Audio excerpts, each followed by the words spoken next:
ঘরে চটজলদি বানিয়ে ফেলা যায় চিলি চিকেন। আমাদের ঘরে সব সময় যে সব কিছু মজুদ থাকে তা নয়, অনেক সময় অনেক কিছু মিসিংও থাকে, কিন্তু তা বলে কি খাওয়া বন্ধ হয়ে যাবে? আমাদের কি খেতে ইচ্ছা করে না? তাই জন্য ঘরে যতটুকু যা ছিল তাই দিয়ে বানিয়ে ফেলেছিলাম আজকে চিলি চিকেন। তার জন্য চিকেনটাকে ম্যারিনেশন করে নিয়েছিলাম। কড়াইতে তেল গরম বসিয়ে দিয়েছি। গরম বসিয়ে দিয়ে এক এক করে চিলি চিকেনগুলোকে আমি হালকা ফ্রাই করে নিয়েছি। ম্যারিনেশনের জন্য যা যা প্রয়োজন, আদা রসুন বাটা, একটুখানি সোয়া সস, তারপরে একটুখানি গোলমরিচ, নুন স্বাদ মতন দিয়ে, একটা ডিম দিয়ে, একটু কর্নফ্লাওয়ার দিয়ে ওটাকে ম্যারিনেশন করেছিলাম। তারপরে আমি পেঁয়াজ, টমেটো, ক্যাপসিকাম আর কাঁচা লঙ্কা এগুলোকে ছোট ছোট করে কেটে নিয়েছিলাম। পেঁয়াজগুলোকে একটু কিউব কিউব করে কেটে নিয়েছিলাম। এরপরে যে তেলটা বেঁচে ছিল তার থেকে একটু তেল কমিয়ে তার মধ্যে আস্তে আস্তে পেঁয়াজটাকে ভাজা শুরু করেছি।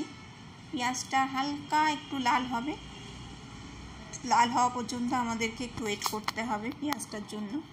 তারপরে এর মধ্যে একটু নুন অ্যাড করে দিয়েছিলাম। এরপরে এক এক করে ক্যাপসিকাম দিয়েছি। সেটাকে দিয়ে বেশিক্ষণ না, 2-1 মিনিট একটুখানি নাড়াচাড়া করতে হবে। নাড়াচাড়া করার পরে এর মধ্যে অ্যাড করতে হবে টমেটোটাকেও অ্যাড করে দিলাম।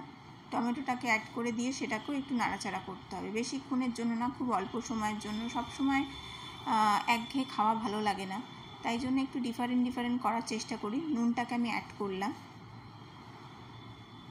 আগেও একবার দিয়েছিলাম, পরেও আরেকটু অ্যাড করলাম নুনটাকে। করার পরে হালকা ফ্লেমে এটাকে একটু ভাজা ভাজা করলাম।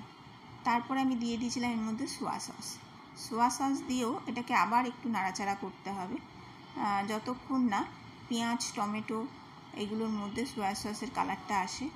এবারে আমি দিয়েছি আদা রসুন বাটা। আমার ঘরে আদা রসুন বাটা ছিল, আমি আদা রসুন বাটা দিয়েছি, কিন্তু এখানে কিন্তু রসুন আর আদা কুচি করেও দেওয়া যায়। আমার কাছে ছিল না, আমার কাছে যেটা ছিল আমি সেটা দিয়েই এটাকে ফুলফিল করেছি। তারপরে আমি দিয়ে দিয়েছিলাম এর মধ্যে টমেটো সস দিয়ে আবার সেটাকে একটু নাড়াচাড়া করেছি।